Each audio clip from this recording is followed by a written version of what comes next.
자시키와라시, 일본 설화에 등장하는 정령의 일종이며 집에 복을 불러오는 존재이다.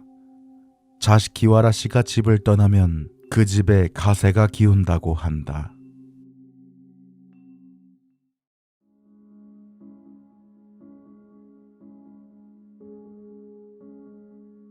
중학교 때 내 친구의 집은 이른바 귀신이 나오는 집이었습니다. 그 집에 놀러가면 아무도 없는 방에서 발소리가 들리거나 책장에서 갑자기 책이 떨어지곤 했습니다. 게다가 부엌에서 수도꼭지가 갑작스레 틀어지는 것 같은 체험을 내가 눈앞에서 보곤 했던 것이었습니다. 그 외에도 친구 여동생의 방의 창문이 갑자기 큰 소리를 내며 닫히거나 계단을 오르내리는 소리가 밤새도록 들렸던 적도 있다고 합니다. 심약한 성격의 나는 그 집에서 무서운 일을 겪을 때마다 이제 2번 다시는 안 갈 거야 라고 다짐하곤 했습니다. 하지만 지금 생각해도 묘한 것이 어째서인지 친구의 말에 혹해 또 그 집 대문을 드나들곤 했었습니다. 그리고 어느 날 또 이상한 일이 일어났습니다. 2층에 있는 친구 방에 있었는데 확실하게 뚜벅뚜벅하며 누군가가 계단을 올라오는 발소리가 들렸습니다. 그리고 동시에 방의 벽지가 슥슥 긁히는 소리가 들려왔습니다. 거기다 마치 빗자루로 다다미를 쓰는 것 같은 슥싹거리는 소리까지. 5분 정도 계속 되었을까요? 그리고 잠시 뒤 또 벽지를 긁는 소리와 계단을 내려가는 소리가 들렸습니다. 그때는 나를 포함해 4명이 만화책을 읽고 있었습니다. 나는 깜짝 놀라 다른 친구에게 "그 소리 들었어?" 라고 물었고 그 친구도 창백한 얼굴로 고개를 끄덕였습니다. 그런데 이상하게도 그 집에 사는 친구는 전혀 무섭지 않은 것처럼 보였습니다.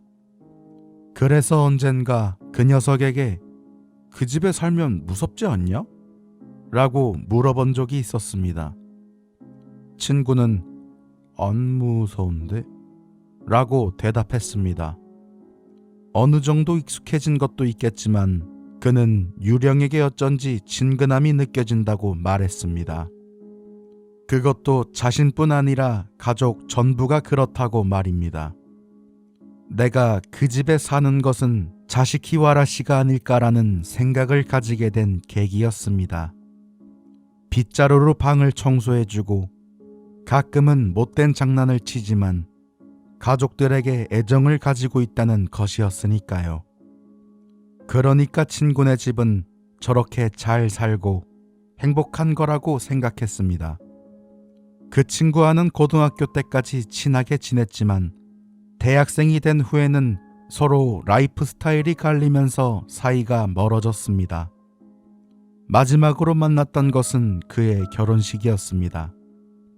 살짝 술에 취한 나는 친구에게 "너네 집에 아직도 나오냐?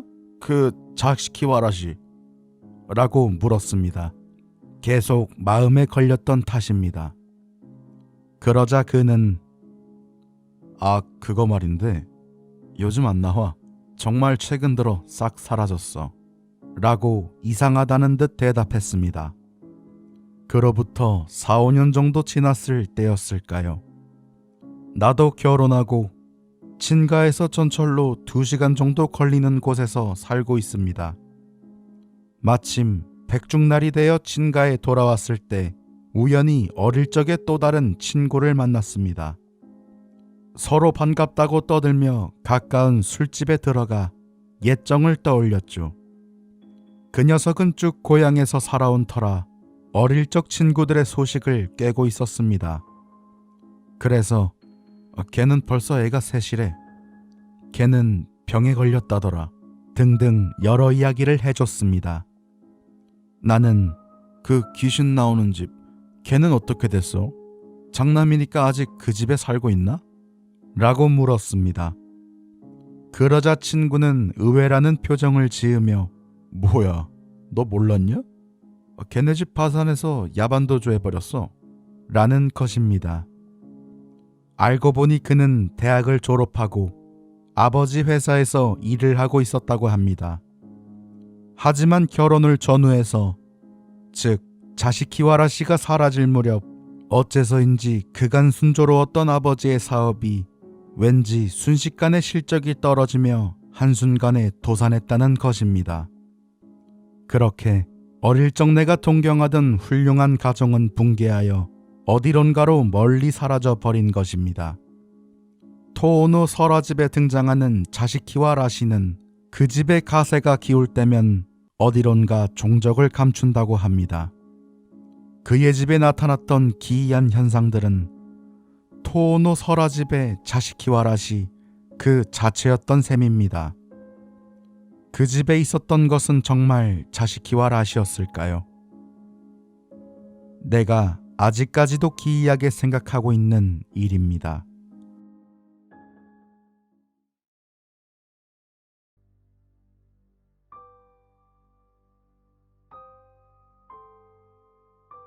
친구에게 들은 이야기입니다.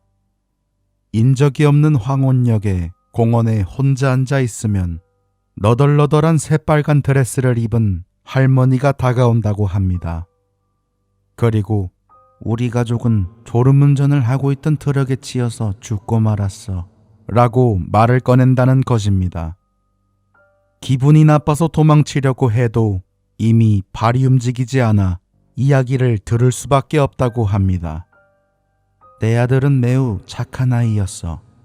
가족을 언제나 배려하는 매우 상냥한 아이였다고. 그렇지만 신도 무심하시지. 그렇게 착한 아이였는데도 트럭에 치여서 오른손이 잘려나간 채 죽어버렸어. 불쌍하지? 만약 불쌍하지 않다고 생각해도 그 할머니의 기분 나쁜 분위기에 이끌려 불쌍하네요 라고 저절로 대답하게 된다고 합니다. 그러면 그렇구나. 이런 할머니의 이야기를 들어주고 동정까지 해준다니 고마워라. 그럼 조금 더 들어주거라. 우리 며느리는 정말 좋은 아이였어. 날 보살피는 것도 싫은 내색 하나 없이 열심히 했지. 그렇지만 트럭에 치여서 양발이 잘려나간 채 죽어버렸어. 불쌍하지? 2명 있던 손자도 한 명은 머리를, 다른 한 명은 내장이 튀어나와서 죽어버렸어. 불쌍하지? 라고 묻는다는 것입니다. 그 이야기를 듣는 사람은 불쌍하네요 라는 대답밖에는 할 수 없었다고 합니다. 그렇구나. 이런 꾀죄죄한 할머니를 동정해줘서 고마워. 당신 내 아들이랑 며느리랑 손자들이 불쌍하다고 말했지? 정말 그렇다면 당신의 팔을 주겠어? 거기까지 들으면 다리가 움직이기 시작한다고 합니다. 그래서 서둘러 달아나기 시작하면 곧 달아날 수 있지만 어느샌가 할머니는 뒤까지 따라온다고 합니다. 그리고 불쌍하다고 생각한다면 당신의 양쪽 발을 주시구랴. 당신의 머리를 주시구랴. 당신의 내장을 주시구랴. 라고 말하며 계속 쫓아온다고 합니다. 이 이야기를 듣고 나서 일주일 이내에 다른 사람 10명에게 전하지 않으면 할머니가 나타나 팔이나 양쪽 발, 내장이나 머리를 빼앗아 간다고 합니다. 그리고 그 빼앗은 몸들을 가족의 무덤 앞에 바친다고 합니다. 친구에게 재미로 들은 이야기지만 혹시 진짜일지도 모른다는 생각에 무서웠던 이야기입니다.